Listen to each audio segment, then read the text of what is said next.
ఈ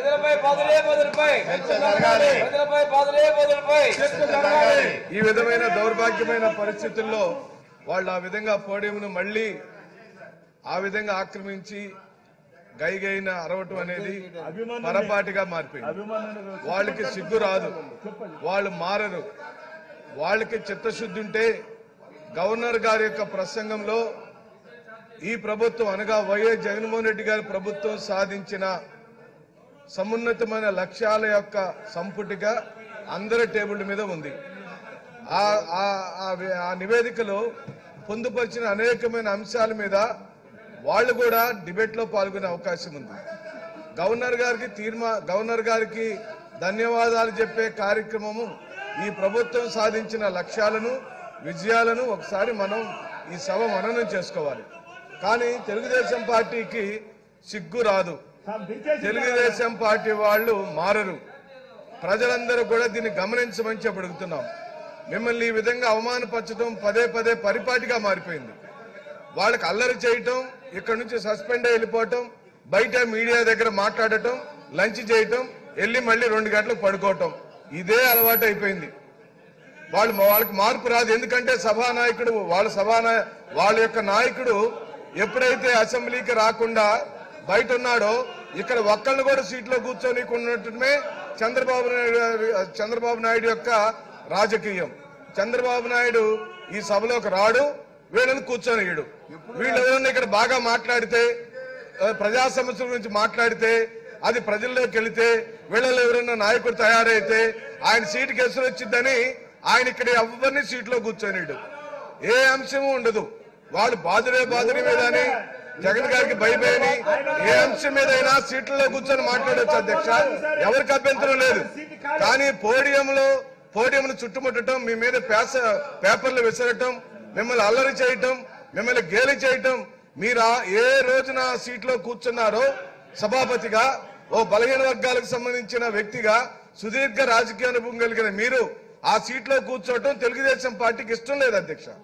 అందుకనే పదే పదే వాళ్ళు మిమ్మల్ని గేలి చేయటం, అల్లరి చేయటం, మిమ్మల్ని తాకాలను చూడటం, మిమ్మల్ని హేళన చేయటం అనేది పరిపాటిగా మారిపోయింది. ఇక వాళ్ళ గురించి మాట్లాడటం మానేస్తే అధ్యక్ష, నిజంగా రాష్ట్ర గవర్నర్ గారు ఈ ప్రభుత్వం సాధించిన విజయాలకు సంబంధించి వారు చెప్పిన మాటలను ప్రతి ఒక్క దానిని మేము అభినందిస్తూ వారికి నిండుగా మేము మీ ద్వారా గవర్నర్ గారికి కృతజ్ఞతలు చెప్తున్నాం అధ్యక్ష. ఈ 5 సంవత్సరాల కాల పరిమితిలో 2019లో ఈ రాష్ట్రానికి ముఖ్యమంత్రిగా జగన్మోహన్ రెడ్డి గారు అయిన రోజు నుండి వారు నవరత్నాలనే లక్ష్యాలను పెట్టుకొని ఓ సుస్థిరమైన, ఓ న్యాయమైన, ఓ సమాజానికి పనికొచ్చే పరిపాలన చేయాలనే దృఢ నిశ్చయంతో వారి పరిపాలన మొదలుపెట్టారు. ఆ పరిపాలన మొదలుపెట్టే రోజుకి తెలుగుదేశం పార్టీ చేసిన పాపాలు, తెలుగుదేశం పార్టీ ఇచ్చిన హామీలు, తెలుగుదేశం పార్టీ హయాంలో జరగని న్యాయం అన్నిటికీ పరిష్కారం ఒక్కటే, అది వైఎస్ జగన్మోహన్ రెడ్డి గారి యొక్క పరిపాలనని మనకు అర్థమైంది అధ్యక్ష.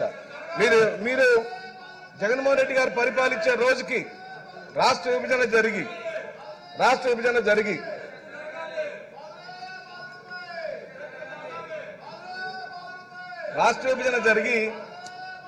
రాష్ట్రం నష్టపోయిన సందర్భంలో, రాష్ట్రము పూర్తిగా చితికిపోయిన సందర్భంలో చంద్రబాబు నాయుడు గారు 2014 నుంచి 19 వరకు సర్వనాశనం చేశాడు అధ్యక్ష.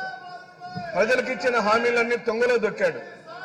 ఆ హామీల గురించి నేను ఏకరువు పెడితే గవర్నర్ గారికి ధన్యవాదాలు చెప్పే నా ప్రసంగం చంద్రబాబు నాయుడు గారిని విమర్శించడానికి పోయింది. కాబట్టి జగన్మోహన్ రెడ్డి గారు సాధించిన విజయాల గురించి సభ దృష్టికి మీ ద్వారా తీసుకురావాలని చెప్పి అనుకుంటున్నాం అధ్యక్ష. జగన్మోహన్ రెడ్డి గారు రాష్ట్ర పరిపాలన మొదలుపెట్టినప్పుడు ఈ రాష్ట్రంలో ఉన్న సామాజిక స్థితిగతులు, ఆర్థికంగా చితికిపోయిన రంగాలు, వెనుకబడినటువంటి వర్గాలు, దళిత బలహీన మైనార్టీ వర్గాలు, వీళ్ళన్నిటికీ ఏదైనా న్యాయం చేయాలనే దృఢ సంకల్పంతో వారు ఒక సుపరిపాలన తీసుకొచ్చారు. ఆ పరిపాలనలో వారు తీసుకొచ్చిన బృహత్తరమైనటువంటి రంగాలు ఒక విద్యారంగం, ఒక వైద్య రంగం అనగా ఆరోగ్యము, వ్యవసాయ రంగము, స్త్రీ సంక్షేమము, అలాగనే ఆయన పట్టించుకున్న సామాజిక న్యాయం. ఇది ఎక్కడా కూడా ఈ భారతదేశంలో ఏ ముఖ్యమంత్రి సాధించలేని విజయాలు ఈ రోజున గౌరవ ముఖ్యమంత్రి వైఎస్ జగన్మోహన్ రెడ్డి గారు సాధించారు. అది చూసి ఓర్చుకోలేని తెలుగుదేశం పార్టీకి సీట్లలో వాళ్ళు కూర్చోలేరు అధ్యక్ష. ఏదో ఒక విధంగా అల్లరి చేయటం కానీ లేదా సభల నుంచి బయటకు వెళ్ళటం కానీ వాళ్ళకి అది ఇష్టం. ఎందుకంటే కూర్చుంటే నిజాలు వినాల్సి వస్తుంది, గణాంకాలు తెలుసుకోవాల్సి వచ్చింది. జరిగినవే చెప్పగలుగుతున్నాం మేము కూడా, జరగని దాని ఒక్క మాట కూడా ఈ సభలో మేము చెప్పడానికి వీల్లేదు అధ్యక్ష. మీరు గమనిస్తే అధ్యక్ష, అక్కడ నిలబడిన తెలుగుదేశం పార్టీ వాళ్ళందరికీ నేను ఛాలెంజ్ చేస్తున్నా. మీరు అనుకున్న అమరావతిలో బాబాసాహెబ్ అంబేద్కర్ విగ్రహాన్ని మీరు ఎక్కడ పెట్టారు? బాబాసాహెబ్ అంబేద్కర్ విగ్రహానికి మీరు ఎన్ని కోట్ల రూపాయల డబ్బులు? అధ్యక్ష, ఇది ఖండిస్తున్నాం. మీ మీద పేపర్లు చల్లటం అనే విషయాన్ని దయచేసి తెలుగుదేశం పార్టీ సభ్యులు మా సహనాన్ని పరీక్షించొద్దని చెప్పి కోరుకుంటున్నాం. మీకు ఇది పొరపాటు అయింది, మీకు పొరపాటు అయిపోయింది. గొడవ పెట్టుకోవటమే మీ లక్ష్యం. ఇది పద్ధతి కాదు, ఇది పద్ధతి కాదు. ఒక బలహీన వర్గాలకు సంబంధించిన స్పీకర్ గారి తలపైన ఆ విధంగా పేపర్లు వేయటం పద్ధతి కాదు.